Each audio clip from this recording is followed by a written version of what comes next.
Welcome to The Tripod, the official podcast of San Clemente High School. I'm your host, Jay Bish.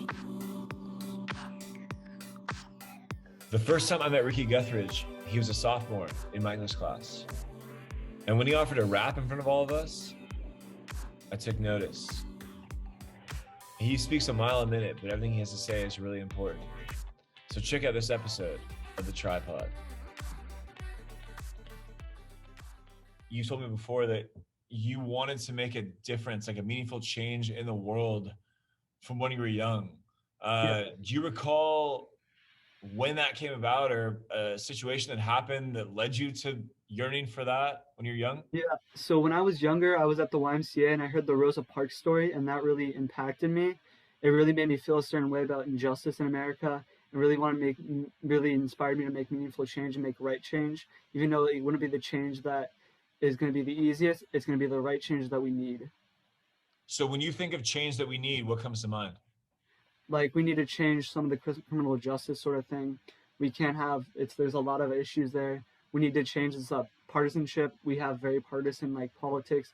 We basically control, even though most of America is moderate, with this a little bit physically conservative and a little bit socially liberal. We are ruled by people who are usually super physically conservative and super physically conservative, and people who are super liberal and super in their social and physical policy, and that really doesn't really help us get anywhere, because they're just going to fight, and there's not really anyone wanting to come to the middle.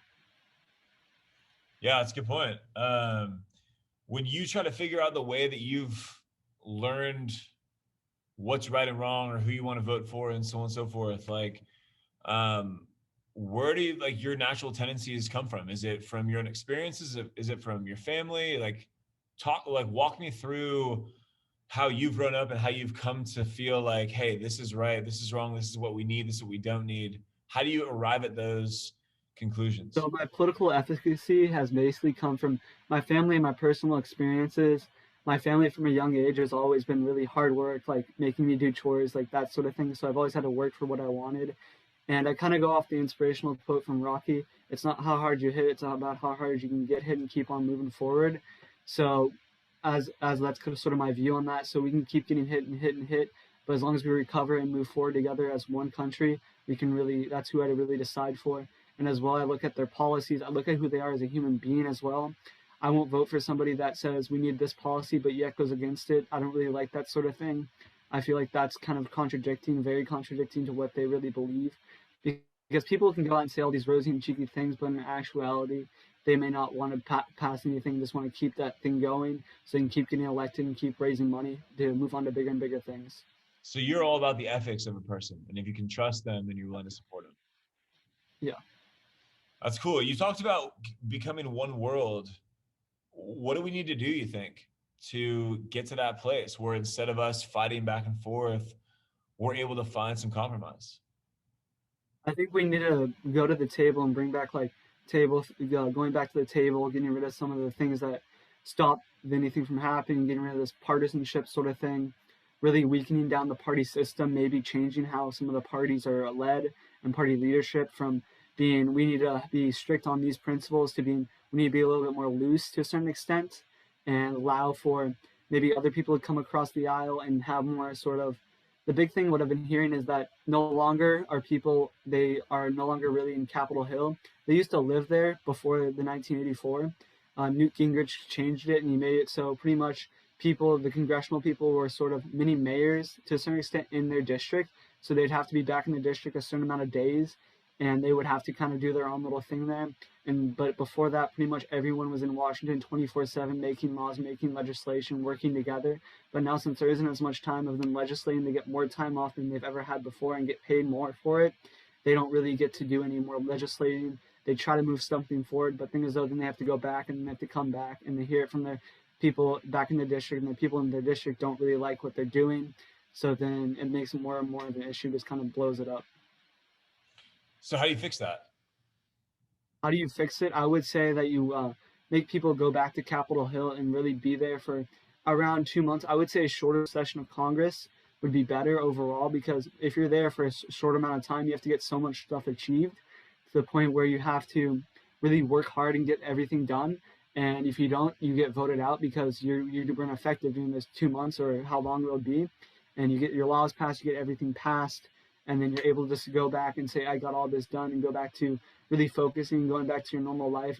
Congress and all that stuff shouldn't be a full-time job. It should really be something that you should do if you're passionate and you want to make meaningful change.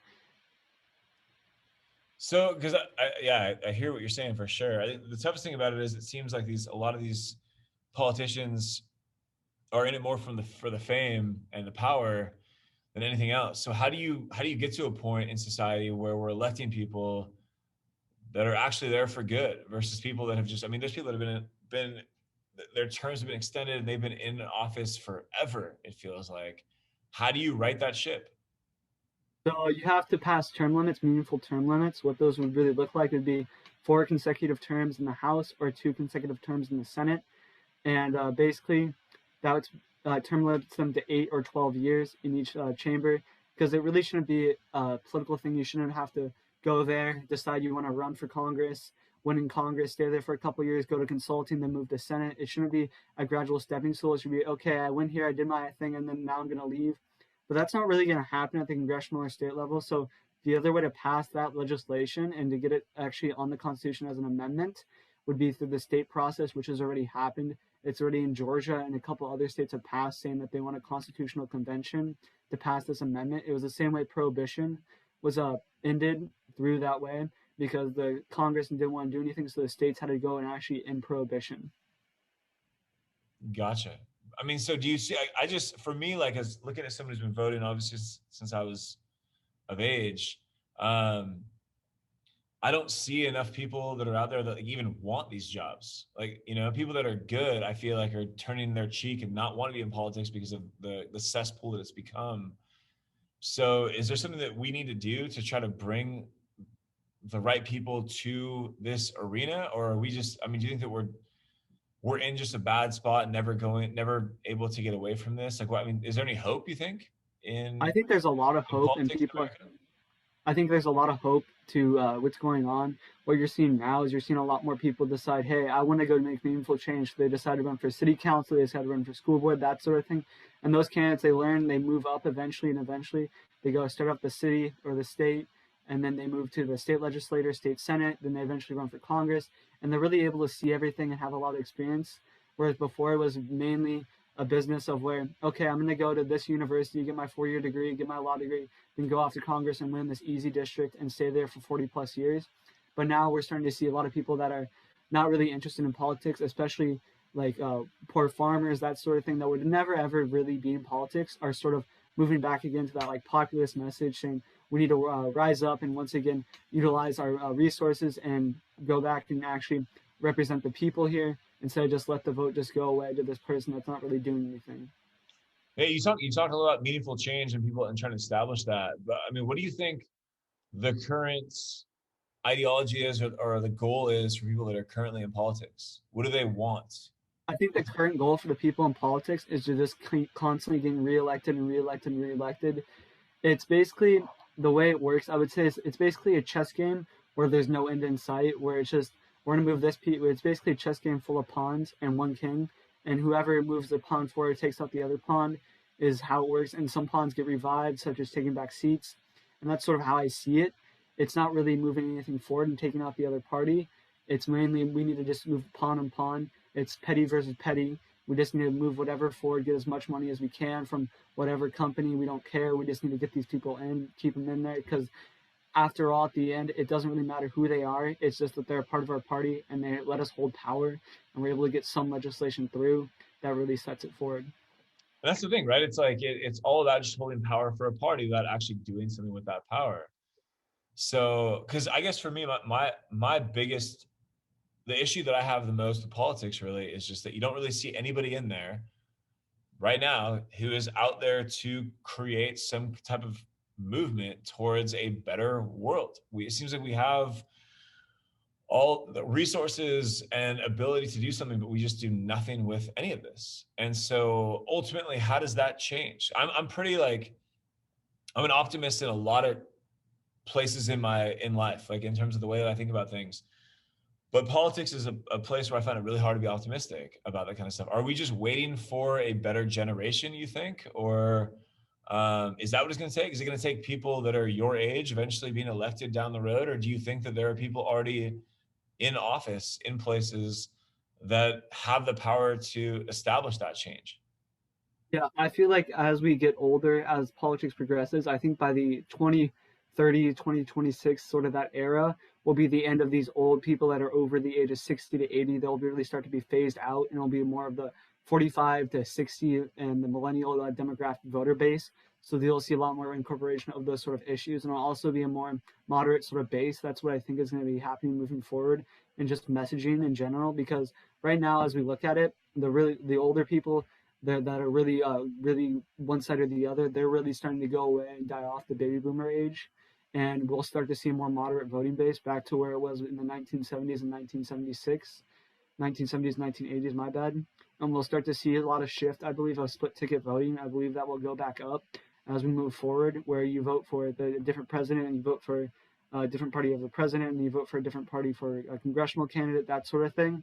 And I think that will really lead to a different thing as well. I think we're starting to see a little bit of a shift in where some of the voting, where people vote and where they are. So I think the Democratic Party usually is based in these big urban areas, and I think that's going to start to end away, and that's going to move more towards the suburbs, where usually that would be the Republican area, and Republicans are become more rural and with a little bit more urban support. That's what we're seeing. We already saw big shifts in the big cities to Republicans, but the shifts are kind of offset by the Democrats being big in the suburbs this election.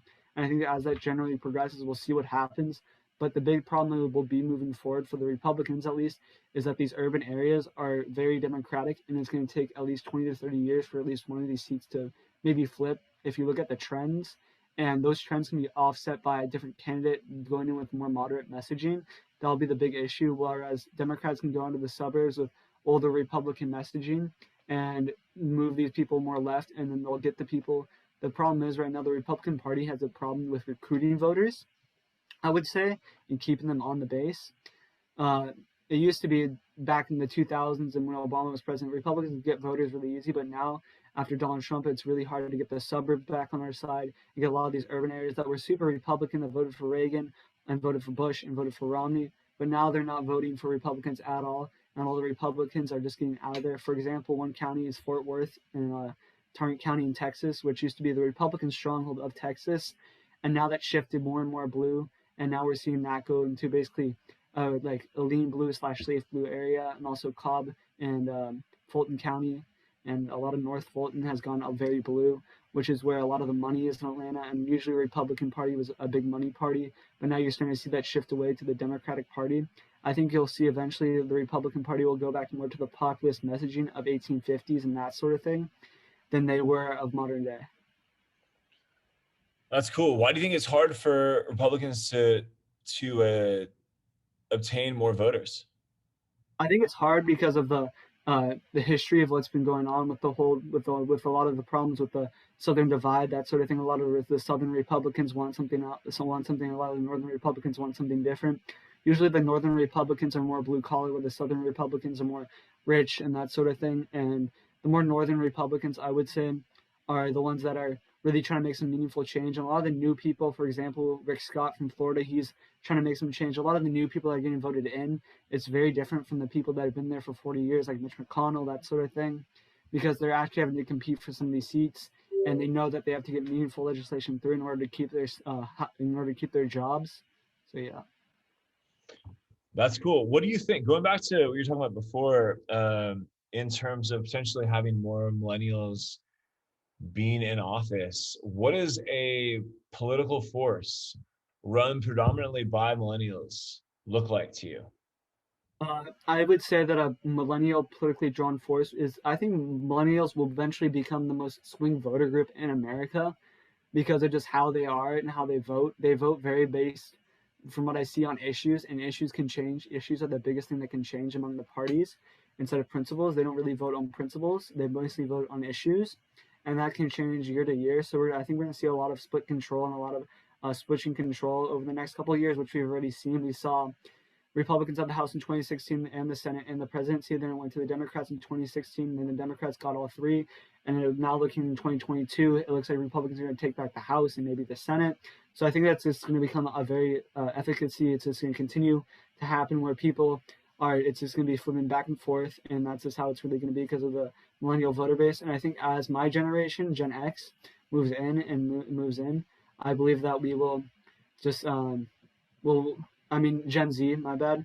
I believe they'll become more and more conservative based on the whole COVID thing and all the economic thing, and they'll become more conservative physically with their money, but become more socially liberal, which will be a completely different voter base. We'll see what party adapts to it the most.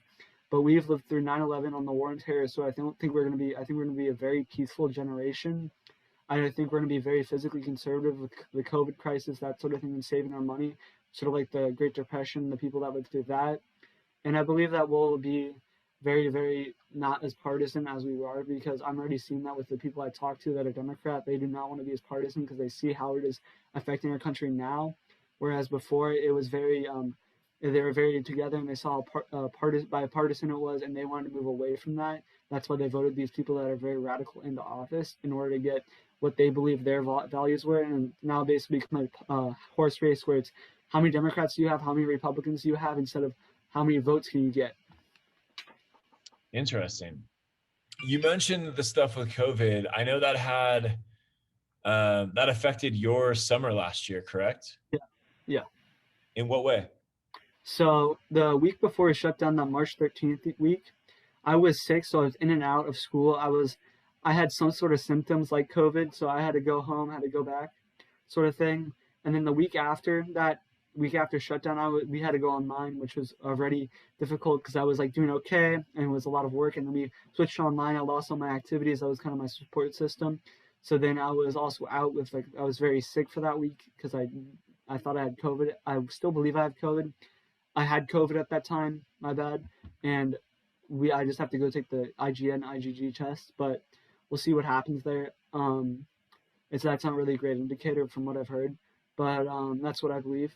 The way that it's affected my summer is that I had a whole bunch of stuff set up for summer that I was going to do originally, and that kind of got canceled. I was going to go to a couple of seminars, that sort of thing, look for a job, but the only thing that really came up was a political internship that I did over summer. I mean, that internship is great. We need to have more internships like that. Political internships are by far the best way if you want to get involved in politics and you really want to know what it's like working on a campaign, that sort of thing, and knowing how to get influence voters and how to know the people in your community, what they like and what they don't like. I mean, I've met so many people, and I have so many stories that'll stay with me for all my life, and I look forward to telling those to my kids and my grandkids when I get older. That's cool. So, were you able to be pretty hands-on as an intern, or what does your job entail really? So as an intern, it really depends on campaign to campaign, but you mostly are going to be doing door knocking, phone calling. It's a lot of different things that you'll be given. Interns are sort of like they do the most grunt work, but the thing is that that's where the most learning development is really done. Once you get to upper management, you already know most of how it works and that sort of thing. So you're learning very slowly and you're learning big things, whereas you're an intern, you're learning a lot of things and learn a lot of small things.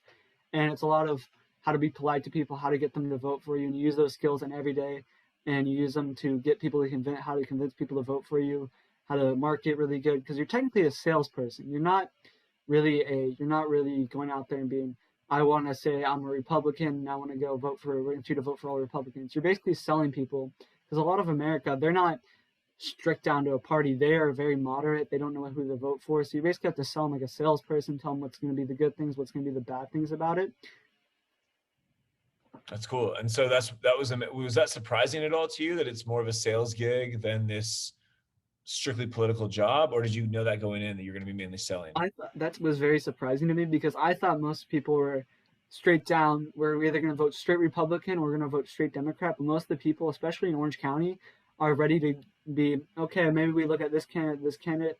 And especially among Democrats, it's a very new thing to have in Orange County. And a lot of the Democrats now that vote for, let's say, a Democrat on the top of the presidential ticket are willing to vote for a Republican on a congressional ticket or on a Senate ticket or whatever, because they're willing to just see what's going on with divided government, and they're willing to Orange County has sort of been this conservative sort of haven for a long time.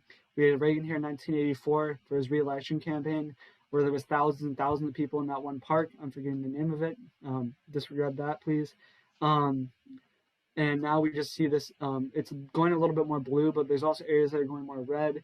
So it's really going to be a toss-up county. I think it's going to look a lot more like America will, where you have a high immigrant population, you have a high millennial population, you have a high old people population, and it's really just going to become more and more working class as I see it.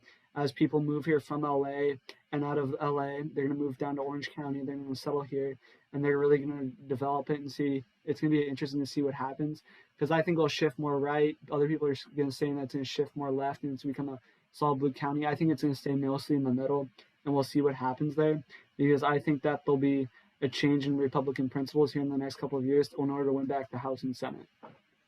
That's cool. Last thing, before I get you out of here, when you were a sophomore and you're in my English class, we knew you as R. Sizzle. We knew you as a guy that was giving awesome romantic advice and doing freestyle raps and so on and so forth. But in the years since, there is a noticeable difference in you. How have you evolved personally in the last 2 years? I would say in the last 2 years, I've become a lot more mature, and I've really started to focus my craft. I've learned a lot from that, actually. I've learned how to video edit. I've learned how to photo edit. All those sort of skills lay on, because you need those skills in modern day life, especially now with social media. And that kind of built up my confidence. So now I can go speak to people. And I've always been a confident person that kind of built it up. I was ready to speak to thousands and thousands of people. I'm still ready to speak to thousands and thousands of people. And I'm willing to speak my mind. I have a filter, but it's not the greatest filter. I don't filter out everything. I kind of want to speak my mind. I kind of want people to know my raw and core beliefs. For more episodes of The Tripod, check out sctripod.com.